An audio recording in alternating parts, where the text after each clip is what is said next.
There's no feeling more intense than starting over. If you've broken your Scratch project moments after you've shared it, as I have, or you've spent hours working on a project only to notice too late that one of your sprites has unexplainably gone missing.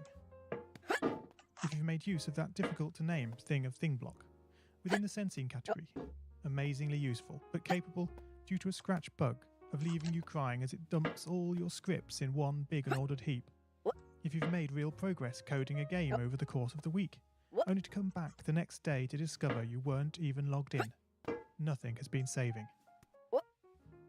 Starting over is harder than starting up. If you're not ready for that, like if you've already had a bad day at school, then what you're about to go through may be too much. Feel free to go away and come back. I'll be here. All right. Thanks for coming with me on this trip. I'll understand if you need to take a break at any point. Just find a safe place to stop and remember to pause the game by pressing P. On Scratch, you can find loads of remixed or reimagined recreations of existing games, and with good reason. George Bernard Shaw said, "Imitation is not just the sincerest form of flattery, it's the sincerest form of learning." This game is a recreation of a game that came out in 2017, titled Getting Over It with Bennett Foddy. That game in turn was a homage to a free game that came out in 2002.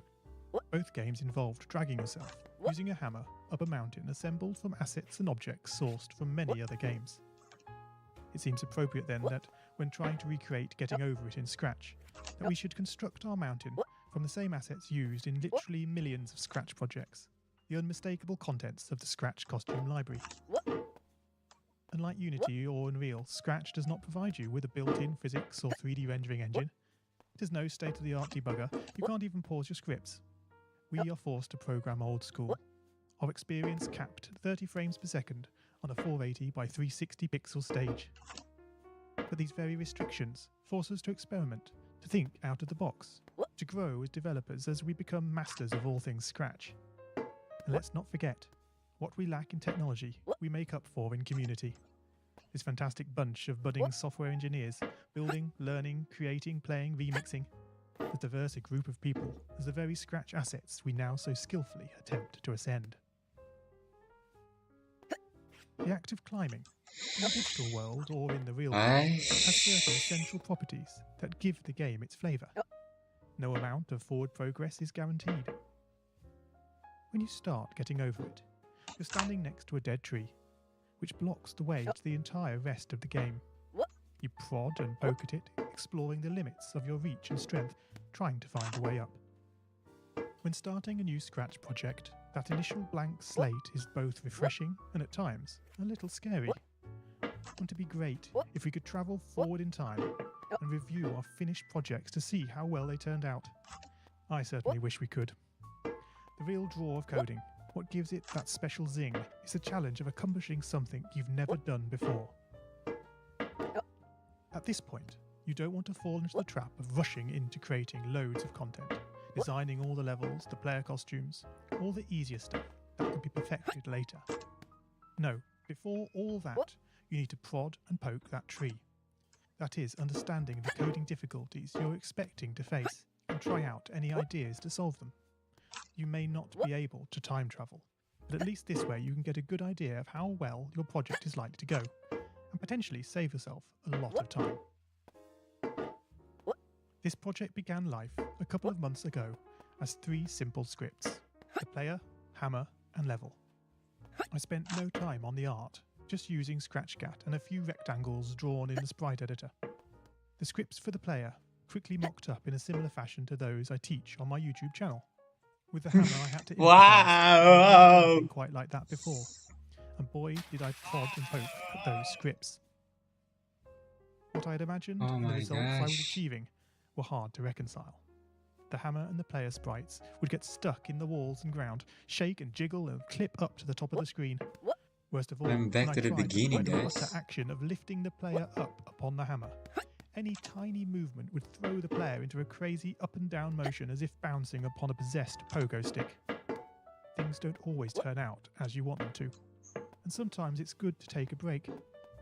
So, for the time being, I shelved the project, letting it slowly slip down the list of unshared projects, joining the countless multitude of unfinished, unseen projects that haunt the vast storage archives of MIT.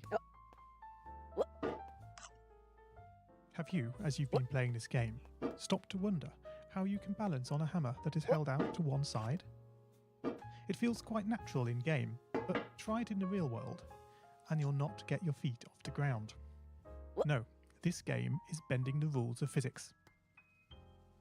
Although I was not actively working on the project, the desire to code the game and solve the initial problems constantly played on my mind. Finally, I decided to give it another go. Research is a powerful tool. Don't just rely on what you think you know. YouTube can be a great resource for gameplay videos. Being able to pause and rewind the action is invaluable. Did you know that you can step through videos frame by frame using the angled bracket keys? My research helped confirm many thoughts I'd been having, and also uncovered nuances around mouse movement that had really got me stumped. All this was food for my brain, and I was super fired up to bring it all to Scratch. And so, back in Scratch, I completely restructured the player and hammer scripts, bringing the scripts together in a single sprite. This allowed the movement of the 2 objects to be tracked together and to move dependent on each other. Of course, in coding, as in real life, you often have to compromise. It isn't reasonable to implement a full physics engine in Scratch, but often it's enough to create a good estimate of what the player is expecting.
One plus 1 is 2.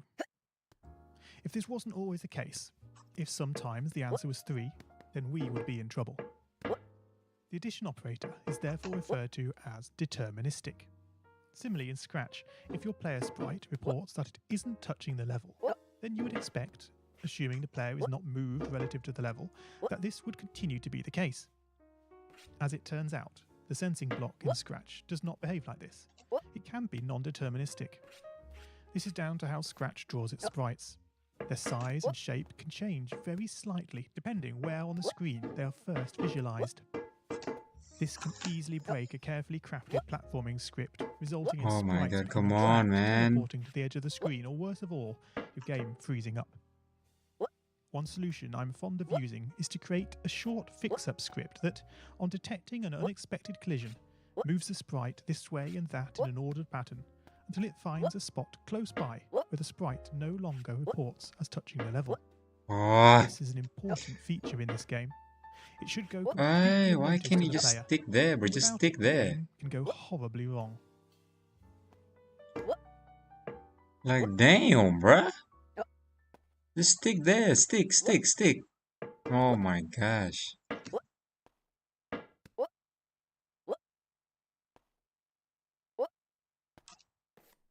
Oh.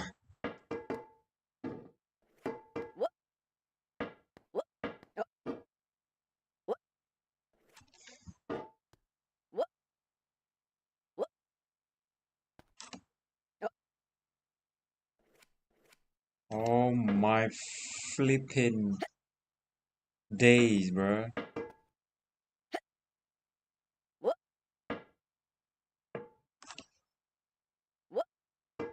Oh my gosh. This is so freaking stupid.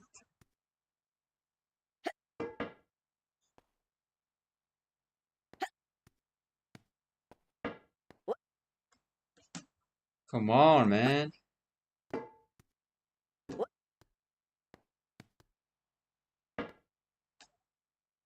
There is nobody watching too.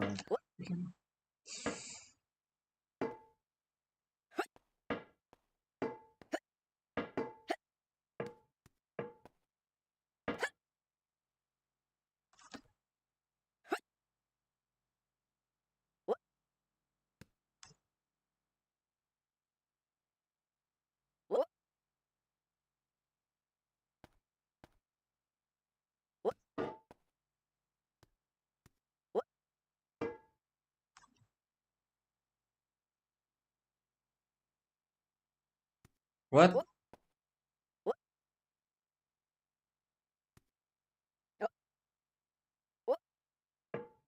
Yes, sir. And now the final climb. I'm sorry to Come on, say this is the goodbye, last part. Come on. but thanks for playing my game, for giving me the time. Oh my god. Up the tree you go. Your struggles end in sight. Up past the star you go Yes, sir. as you drift into the night.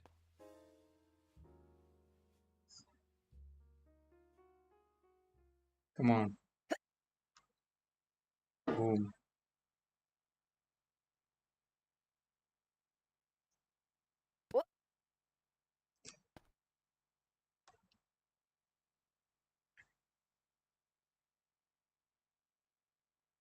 Come on. Mm.